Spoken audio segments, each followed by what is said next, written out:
इधर दिल्ली में वीर बाल दिवस कार्यक्रम के आयोजन के मौके पर क्या कुछ कह रहे हैं प्रधानमंत्री, चलिए सीधे लिए चलते हैं आपको। श्रेष्ठ भारत के विचार का भी प्रेरणा पुंज है। हमारे पवित्र गुरु ग्रंथ साहब से बड़ा इसका उदाहरण और क्या हो सकता है।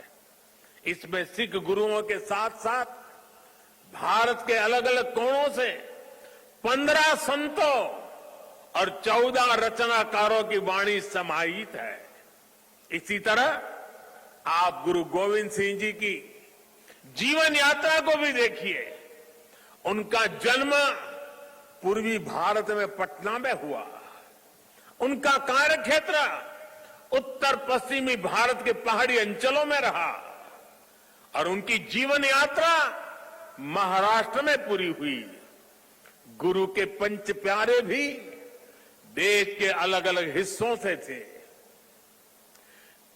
और मुझे तो गर्व है कि पहले पंच प्यारों में एक उस धरती से भी था, द्वारिका से, गुजरात से, जहां मुझे जन्म लेने का सौभाग्य मिला है।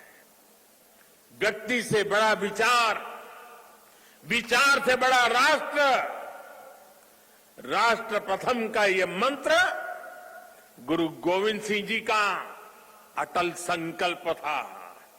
जब वो बालक थे तो ये प्रश्न आया कि राष्ट्र धर्म की रक्षा के लिए बड़ी बलिदान की जरूरत है। उन्होंने अपने पिता से कहा कि आपसे महान आज कौन है, ये बलिदान आप दीजिए। जब वो पिता बने तो उसी तत्परता से उन्होंने अपने बेटों को भी राष्ट्र धर्म के लिए बलिदान करने में संकोच नहीं किया।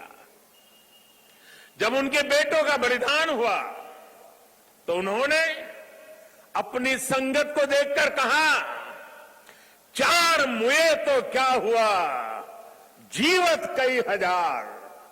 अर्थात मेरे 4 बेटे मर गए तो क्या हुआ, संगत के कई हजार साथी, हजारों देशवासी मेरे बेटे ही है। देश प्रथम, नेशन फर्स्ट को सर्वोपरि रखने की ये परंपरा हमारे लिए बहुत बड़ी प्रेरणा है। इस परंपरा को सशक्त करने की जिम्मेदारी आज हमारे कंधों पर है। साथियों, भारत की भावी पीढ़ी कैसी होगी, ये इस बात पर भी निर्भर करता है वो किससे प्रेरणा ले रही है। भारत की भावी पीढ़ी के लिए प्रेरणा का हर स्रोत इसी धरती पर है। कहा जाता है कि हमारे देश भारत का नाम जिस बालक भारत के नाम पर पड़ा वो सिंहों और दानवों तक संहार करके थकते नहीं थे। हम आज भी धर्म और भक्ति की बात करते हैं तो भक्तराज प्रहलाद को याद करते हैं। हम धैर्य और विवेक की बात करते हैं तो बालक ध्रुव का उदाहरण देते हैं। हम मृत्यु के देवता यमराज को भी अपने तप से प्रभावित कर लेने वाले नचिकेता को भी नमन करते हैं। जिस नेत्री नचिकेता ने बाल्यकाल में यमराज को पूछा था, व्हाट इज डेथ, मृत्यु क्या होता है। हम बाल राम के ज्ञान से लेकर उनके शौर्य तक, वशिष्ठ के आश्रम से लेकर विश्वामित्र के आश्रम तक, उनके जीवन में हम पग पग पर आदर्श देखते हैं। प्रभु राम के बेटे लवकुश की कहानी भी हर मां अपने बच्चों को सुनाती है। श्री कृष्ण भी हमें जब याद आते हैं तो सबसे पहले कान्हा की वो छवि याद आती है जिनकी बंशी में प्रेम के स्वर भी है और वो बड़े बड़े राक्षसों का संहार भी करते हैं। उस पौराणिक युग से लेकर आधुनिक काल तक वीर बालक बालिकाएं भारत की परंपरा का प्रतिबिंब रहे हैं। लेकिन साथियों, आज एक सच्चाई भी मैं देश के सामने दोहराना चाहता हूं। साहबजादों ने इतना बड़ा बलिदान और त्याग किया, अपना जीवन न्यौछावर कर दिया, लेकिन आज की पीढ़ी के बच्चों को पूछेंगे तो उनमें से ज्यादातर को उनके बारे में पता ही नहीं है। दुनिया के किसी देश में ऐसा नहीं होता है कि इतनी बड़ी शौर्य गाथा को इस तरह भुला दिया जाए। मैं आज के इस पावन दिन इस चर्चा में नहीं जाऊंगा कि पहले हमारे यहां क्यों वीर बाल दिवस का विचार तक नहीं आया, लेकिन ये जरूर कहूंगा कि अब नया भारत दशकों पहले हुई एक पुरानी भूल को सुधार रहा है।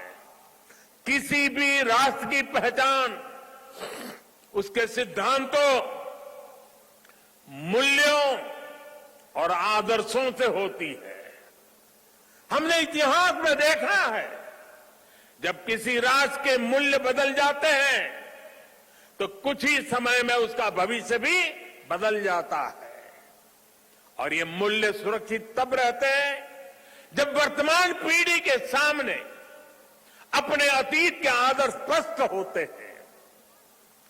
युवा पीढ़ी को आगे बढ़ने के लिए हमेशा रोल मॉडल्स की जरूरत होती है। युवा पीढ़ी को सीखने और प्रेरणा लेने के लिए महान व्यक्तित्व वाले नायक नायिकाओं की जरूरत होती है। और इसलिए ही हम श्री राम के आदर्शों में भी आस्था रखते हैं। हम भगवान गौतम बुद्ध और भगवान महावीर से प्रेरणा पाते हैं। हम गुरु नानक देव जी की वाणी को जीने का प्रयास करते हैं। हम महाराणा प्रताप और छत्रपति वीर शिवाजी महाराज जैसे वीरों के बारे में भी पढ़ते हैं। इसलिए ही हम विभिन्न जयंतियां मनाते हैं। सैकड़ों हजारों वर्ष पुरानी घटनाओं पर भी पर्वों का आयोजन करते हैं।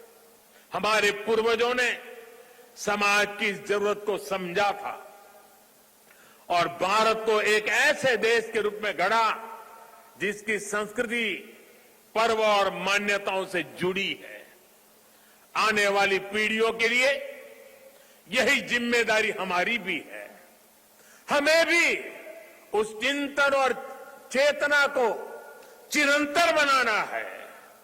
हमें अपने वैचारिक प्रवाह को अक्षुण्ण रखना है। इसलिए आजादी के अमृत महोत्सव में देश स्वाधीनता संग्राम के इतिहास को पुनर्जीवित करने के लिए प्रयास कर रहा है। हमारे स्वाधीनता सेनानियों के, वीरांगनाओं के, आदिवासी समाज के योगदान को जन जन तक पहुंचाने के लिए हम सब काम कर रहे हैं। वीर बाल दिवस जैसी पुण्यतिथि इस दिशा में प्रभावी प्रकाश स्तंभ की भूमिका निभाएगी।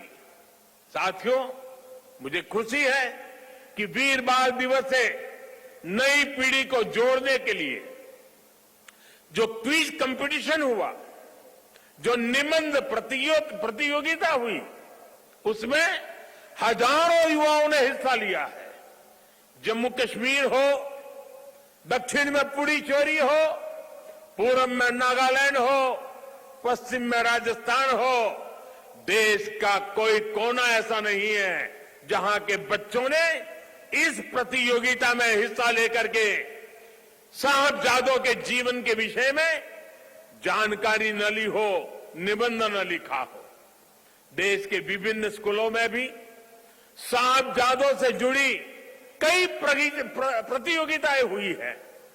वो दिन दूर नहीं जब केरला के बच्चों को वीर साहिबजादों के बारे में पता होगा, नॉर्थ ईस्ट के बच्चों को वीर साहिबजादों के बारे में पता होगा। साथियों, हमें साथ मिलकर वीर बाल दिवस के संदेश को देश के कोने कोने तक लेकर जाना है। हमारे साहिबजादों का जीवन, उनका जीवनी संदेश देश के हर बच्चे तक पहुंचे, वो उनसे प्रेरणा लेकर देश के लिए समर्पित नागरिक बने।